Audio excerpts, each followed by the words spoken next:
Alright, so far we have looked at text mode file access. What's the difference between that and binary mode? Okay. So, in principle, the thing that we need to keep in mind over here is that at the end of the day, any file is just a sequence of bytes sitting on some storage, right? However, some operating systems or some programs in general tend to handle text separately, right? And examples of that are, including something like a text editor, right, where if you have a text based file, it's able to display it properly for you, whereas if it was just a binary file, the editor might actually say, it detects that it's some kind of a binary file, it cannot display it because the characters are not in ASCII, and either gives you an error or gives you something else that basically says this can't be displayed the way that you expect, okay. So, there can even be scenarios, for example, certain Windows programs, the OS actually filters or processes the data before it even reaches the application, right. So, in such a case, what might happen is that depending on how you open a file or how you try to access a file, you will get different data, okay. So, binary mode is used in order to get what is called direct byte level access to the data. In other words, you are guaranteed that the operating system or any of your functions are not going to modify your data in any way, right. You will directly be able to read or write individual bytes from the file. The API, right, the application programming interface, the function calls that are used are typically just called fwrite and fread. These directly map from a file to an array and to from an array to a file. In other words, I can take an array of data and just write it out into a file at one shot, okay.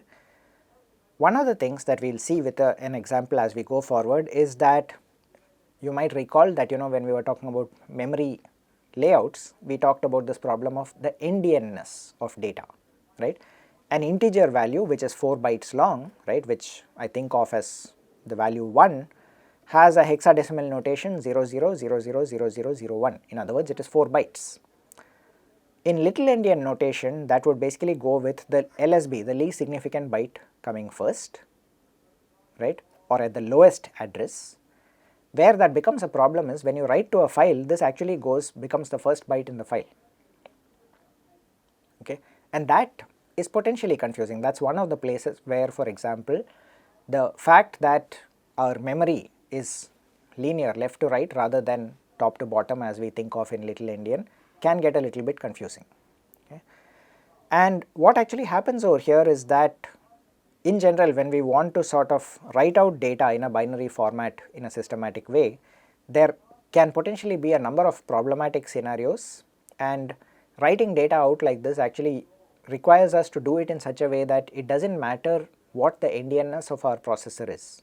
In other words, I should be able to write something with an x86 processor and read it on an ARM processor without running into problems, and for that the C language by itself does not provide you with the support that you need, right. It just says you write it, you figure out how to read it, right. I will provide you the functions, but I will not tell you how to interpret the data, right. So, in order to avoid that confusion, there have been like multiple sort of libraries that do what is called serialization of data, right. This is especially useful, let us say, when you have a complicated struct that you want to write out into a file and then read it back again later. These serialization libraries, one example of which is what is called a protocol buffer library, can be used in order to do this. But that is a slightly advanced topic, we will not be covering that over here.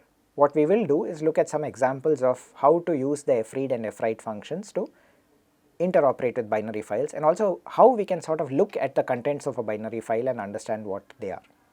Okay, so now what we have over here is that I am going to first use the fwrite function in order to write something into a binary file, and typically what we do is when we want to write something into a binary file, we need to give the file mode as WB, right, and similarly when we want to read from it, we need to give RB, okay.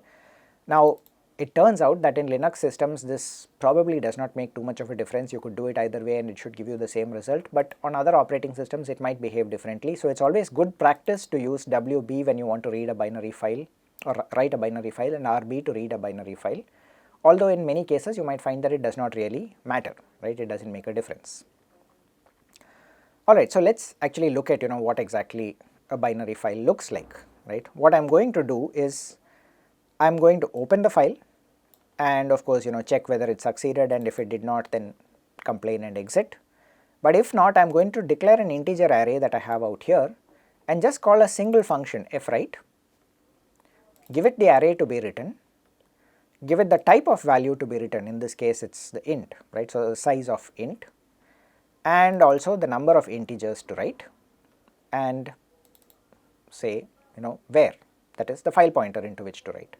Now this might look a little bit strange, right? I mean, unlike malloc for example, where I just multiplied the two together and said okay, write this many bytes, over here fwrite actually takes them as two separate parameters. It takes a size and it takes a number of values. It turns out it's not really doing much with this. It actually just, if you give the wrong size, it will just take the appropriate number of bytes and write them out. So it's not going to actually concern itself with whether you are actually writing ints or shorts or what it is. It will just try and write the data out, okay, or populate your array in any case as required. So let's first do this, comment out the rest of it for the time being, and see what happens when I run this, right? And as you can imagine, it just finished without really showing me anything because I did not have anything out there. But what I can see is that there is a file called out.bin that got created. If I give an ls minus l, I can find that in fact the time that it got created is pretty much the time that I have right now, right? So the date over here shows me that this is the time and this is exactly matching with the time when out.bin was created. Look at the size of the file out.bin, it is 20 bytes, which is exactly what we expect. Size of int is 4 bytes, the number of ints that I wrote was 5, so I expect to see 20 bytes in out.bin. What happens if I try doing cat out.bin, because after all that's what I used in order to display the test.txt, right? It actually doesn't show you anything at all, right? And that seems a little strange. What happens if I try opening it in the editor? It basically says null, null, null. It basically shows you something which basically looks like garbage, right? So clearly that's, neither of these is a good way of sort of inspecting the contents of a binary file, right? The one thing we can say is, yeah, this doesn't look like what we expect it to be. It doesn't look like text data that I can pull into an editor or view in an easy way. So Linux systems at least have a couple of commands to deal with this. One of them is called hd for hex dump, another one is xxd, which is also a similar kind of hex dump program. They on Replit they do not come default installed by default, but if you type the command hd, it will offer to install it for you. So you can go ahead and try out what I am showing you over here. You can type hd instead of cat and give the file name hd out.bin. And what you can see over here is it actually shows you the outputs of the file, right? In fact, let's just zoom it out a little bit over here, and you can see that it starts with a given sort of offset into the file. So it says that at offset 0 into the file, I have the character or the byte value 0, 1. Notice how it's showing you the value over here. It's showing you the actual binary, or rather the number that is present over there, right? On the right hand side over here, it is actually trying to show you an ASCII representation. The problem is it doesn't have any character with which to, there is no printable character corresponding to the ASCII code 1. So it just replaces it with a dot. Similarly, there is no printable character corresponding to ASCII code 0. It replaces that with a dot. So what you see on the right hand side is pretty much just dots. It doesn't have anything better to show you. In the middle though is where the interesting part is. It's basically showing you that the very first byte present in the file is the byte value 1, okay, then 0, 0, 0. Remember, this is little endian, so this is actually these first 4 bytes correspond to the number 1, right? The integer value 1, it's the bytes 0, 0, 0, 0, 0, 0, 0, 1, but in little endian format. The next 4 bytes correspond to the integer value 2. The next 4 bytes correspond to integer value 3, the next 4 bytes correspond to the integer value 4, and finally the integer value 5, which starts from a byte offset of 10 hexadecimal, which is basically 16 bytes, right? So it's basically the first 16 bytes are shown on the first line, and then we go down to byte offset 16 and we start seeing 16 up to 19 present over here, okay? So far so good. It basically shows that I can view the contents of a binary file in this way. But that's interesting. Am I restricted to binary files? What happens if I try looking at my test, or the test.txt, right, that I was using, because after all that is a text mode file.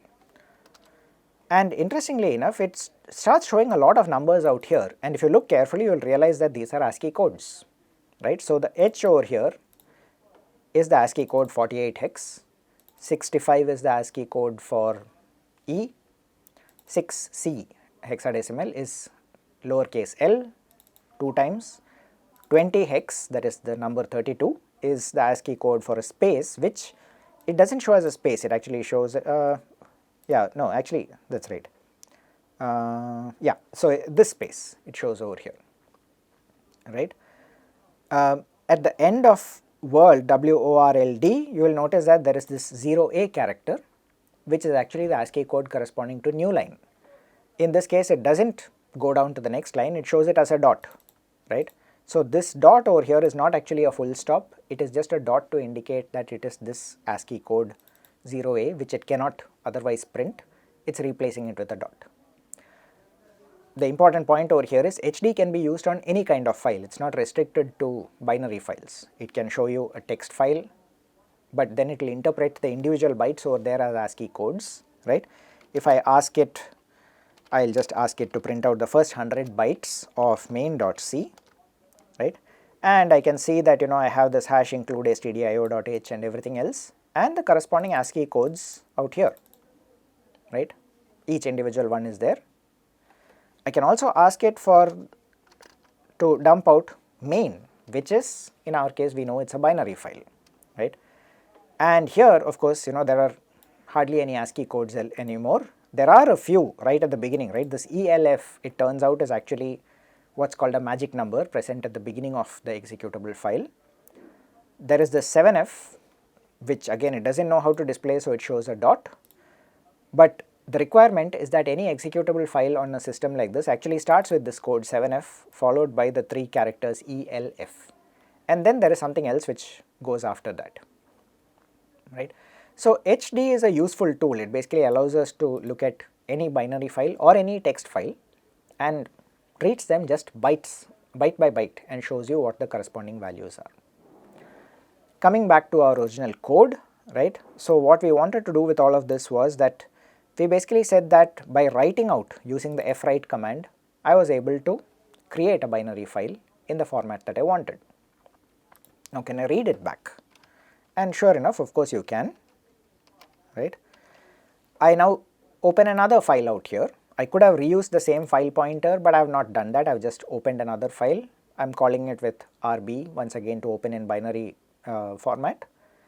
I now declare a new int array of the appropriate size, at least 5 locations, and run the fread command telling it to directly put the data into B, what kind of data, each of the elements should be of size of int, and there should be 5 such elements, and to get the data from fin, which is the file that I just opened over here.